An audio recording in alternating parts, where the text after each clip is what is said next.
guys, welcome back to my channel. It's your girl Erazi, and from the title of this video I'll be sharing with you guys a beginner's guide on how to meal prep. So first and foremost, meal prepping is something that we already used to. So I think back then our parents would like bulk cook, right? So the whole essence of meal prepping is bulk cooking. So meal prepping is the act of cooking a food in bulk and packaging it in small portions, storing it inside your refrigerator. So meal prepping is very convenient, it's very efficient, and it helps those who are trying to stick to a monthly or weekly budget to be able to save money. Meal prepping is not for everyone, but in this video I'm going to be sharing with you guys tips on how to meal prep. So firstly, you have to plan by making a schedule and picking your meals either for breakfast, lunch or dinner. Secondly, you have to pick a day you have to meal prep. So if you are someone that do like a 9 to 5, picking a day will be like a Sunday or a Saturday. Just pick a day that works for you. Thirdly is to start small. So if this is your first time meal prepping, I would advise you like cook in bulk that will carry you for 2 to 3 days.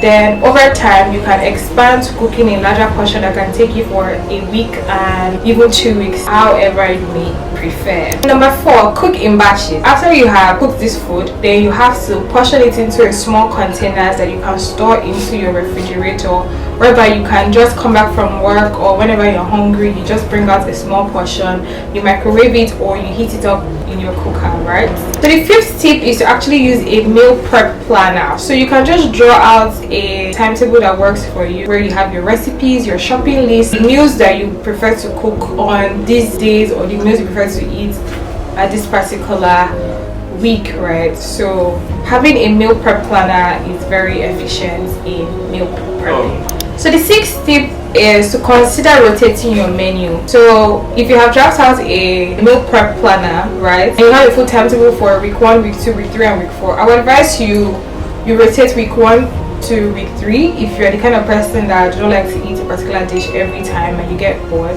So if you have like a timetable for week 1, you can repeat that same 10 meals for week 1 for week 3, and the same meals you have for week 2 you can repeat it for week 4. So at the end of the day you're just having like 2 food timetables for a month. So the 7th tip is to actually shop in season.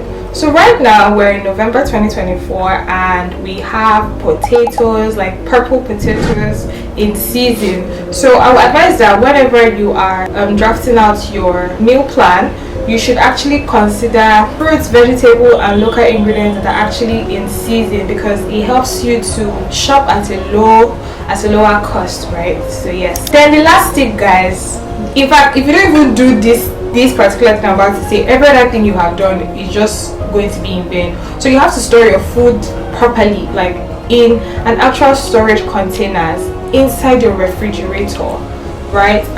People go ahead and store this food for as long as they want, but having a very good storage container and a very good working refrigerator would actually help you a long way in meal prepping. In conclusion, guys, like I said earlier, meal prepping is not for everyone. People like to eat their food fresh, while other people do not even mind and they go for this convenient, efficient and low budget method, which is this meal prepping. So in the description box I have dropped a link to download a free meal prep template that would guide you in creating your own food timetable and your own dishes, right? That'll be all for this video, guys. Thank you for watching. So please subscribe, like this video, make comments and turn on your notification. I'll see you guys in my next video. Bye.